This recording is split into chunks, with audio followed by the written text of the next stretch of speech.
France தலைநகர் பாரிஸில் 19 நாட்களாக நடைபெற்ற ஒலிம்பிக் போட்டிகள் நிறைவு. வண்ணமயமான கண்கவர் ஒளி காட்சிகள் மற்றும் இசை நிகழ்ச்சிகளுடன் கோலாகலமாக நிறைவடைந்தது.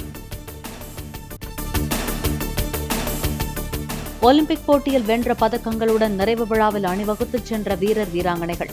தேசிய கொடியேந்திய மனுபாக்கர், ஸ்ரீஜேஷ் தலைமையில் அணிவகுத்த இந்திய வீரர் வீராங்கனைகள். பாரிஸ் ஒலிம்பிக் போட்டிகள் நிறைவு.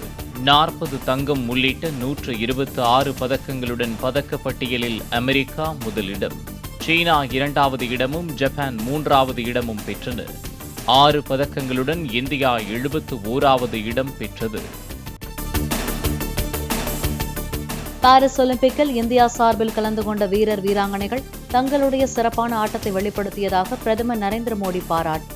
அவர்களை நினைத்து நாடே பெருமை கொள்வதாகவும் அடுத்து வரும் விளையாட்டுப் போட்டிகளில் சிறப்பாக செயல்பட வாழ்த்துவதாகவும் எக்ஸ் தளத்தில் பதிவு.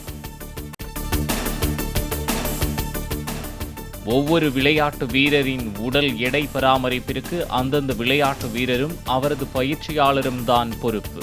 தலைமை மருத்துவரோ அவரது குழுவினரோ அதற்கு பொறுப்பேற்க முடியாது என இந்திய ஒலிம்பிக் சங்க தலைவர் PT உஷா தகவல். நகராட்சி நிர்வாகத்துறை சார்பில் சுமார் 2000 கோடி ரூபாய் மதிப்பிலான திட்டங்களை முதலமைச்சர் மு.க. ஸ்டாலின் இன்று தொடங்கி வைக்கிறார்.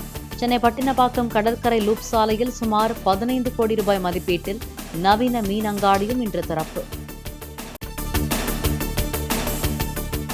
சேலம், நாமக்கல், திருச்சி, மதுரை, திண்டுக்கல் உள்ளிட்ட 9 மாவட்டங்களில் ஓரிரு இடங்களில் இன்று கனமழை பெய்ய வாய்ப்பு. வானிலை ஆய்வு மையம் எச்சரிக்கை. சென்னை பெருநகர் மற்றும் புறநகரில் ஓரிரு இடங்களில் இன்று மழை பெய்ய வாய்ப்பு. வானம் பொதுவாக மேகமூட்டத்துடன் காணப்படும் என வானிலை மையம் அறிக்கை.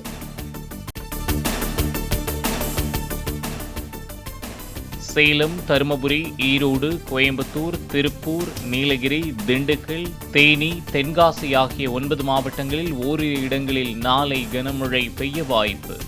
வானிலை ஆய்வு மையம் தகவல். கொங்கு மண்டல மாவட்டங்களில் ஆகஸ்ட் 14 மற்றும் 15ஆம் தேதிகளிலும் கனமழை பெய்ய வாய்ப்பு.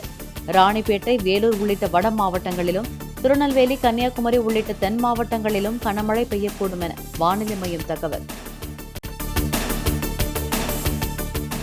பருவநிலை மாற்றத்தை தாங்கி உயர் விளைச்சல் தரக்கூடிய 109 பயிர் ரக விதைகளை பிரதமர் நரேந்திர மோடி அறிமுகம் செய்தார். புதிய தொழில் முனைவோராக விவசாயிகளை மாற்றும் முயற்சிதான் இது என வேளாண் பெருங்குடி மக்களுடனான கலந்துரையாடலின் போது பிரதமர் தகவல். வயநாடு பேரிடர் முகாமை பார்வையிட சென்ற பிரதமர் மோடியை கொஞ்சி குதூகலித்த நைஸ் என்ற குழந்தை.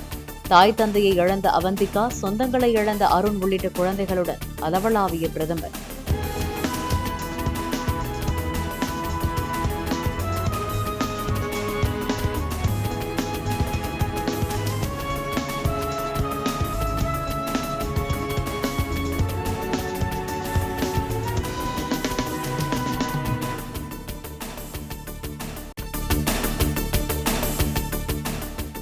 மேட்டூர் அணையின் இடது கரை மதகு வழியாக உபரி நீர் எந்நேரமும் திறக்க வாய்ப்பு.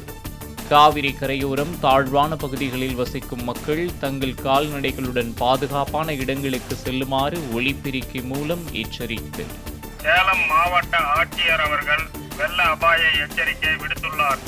எனவே காவிரி கரையோரம் வசிக்கும் பொதுமக்கள் பாதுகாப்பாகவும் விழிப்போடும் எச்சரிக்கையாகவும் இருக்கும்படி மாவட்ட நிர்வாகம் சார்பில் கேட்டுக்கொள்ளப்படுகிறது. சென்னையில் அதிக போக்குவரத்து மிகுந்த பகுதியில் ஃபார்முலா 4 கார் பந்தயம் நடத்த வேண்டியது அவசியமா என EPS கேள்வி.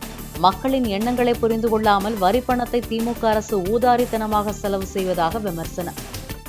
எவ்வளவோ பிரச்சனை இருக்குது, இங்க இருக்கின்ற மக்களுக்கு எவ்வளவோ தேவை, இதையெல்லாம் செய்யறதுக்கு மனசு இல்ல இந்த அரசாங்கத்துக்கு. கார் பந்தயம் வேணுமா? ஏழை எளிய மக்களுடைய வரி பணத்துல சுமார் 42 கோடி ரூபாய் செலவுல இன்றைக்கு நகரத்தினுடைய மைய பகுதி இப்படி போக்குவரத்து நெரிசல் அதிகம் உள்ள, மக்கள் நடமாட்டம் அதிகம் உள்ள அந்த பகுதியில கார் பந்தயம் நடத்த வேணுமா? அது அவசியமா? சிந்திச்சு பாருங்க. எப்படியெல்லாம் மக்களுடைய வரி பணம் வீணாக்கப்படுகிறது. ஆட்சி பொறுப்புக்கு வந்தவர்கள் மக்களுடைய பணத்தை ஊதாரித்தனமாக செலவு செய்வதை ஒரு காலம் ஏற்றுக்கொள்ள முடியாது. ஹிண்டன்பர்க் அறிக்கை மூலம் முதலீட்டாளர்கள் யாரும் பதற்றமடையாமல் அமைதியாக இருக்க இந்திய பங்குகள் மற்றும் பரிவர்த்தனை ஆணையமான செபி கோரிக்கை. அதானி குழுமத்திற்கு எதிரான குற்றச்சாட்டுகள் குறித்து முறையாக விசாரிக்கப்பட்டதாகவும் தற்போதைய குற்றச்சாட்டுகள் பொருத்தமற்றவை என்றும் கருத்து. டெல்லி, குர்கான் மற்றும் நொய்டாவில் தொடர்ந்து பெய்யும் கனமழை. சாலைகளில் தண்ணீர் தேங்கியதால் வாகன ஓட்டிகள் சிரமம். அடைக்கலம் தந்து தனது தாயாரின் உயிரை காப்பாற்றியதற்காக பிரதமர் மோடிக்கு நன்றி தெரிவித்த வங்கதேச முன்னாள் பிரதமர் ஹசீனாவின் மகன் சஜித் வஷீத். விரைவில் தேர்தலை நடத்தாவிட்டால் வங்கதேசத்தில் சட்டம் ஒழுங்கு முழுவதுமாக சீர்குலைந்துவிடும் என எச்சரிக்கை. டெல்லியில் நியூ அசோக் நகரில் கனமழை காரணமாக அரசு பள்ளியின் சுவர் இடிந்து விழுந்தது. சுவர் அருகில் நிறுத்தப்பட்டிருந்த 6 கார்கள், 2 ஆம்புலன்ஸ்கள் உள்ளிட்ட வாகனங்கள் மீது இடிபாடுகள் சரிந்ததால் பலத்த சேதம்.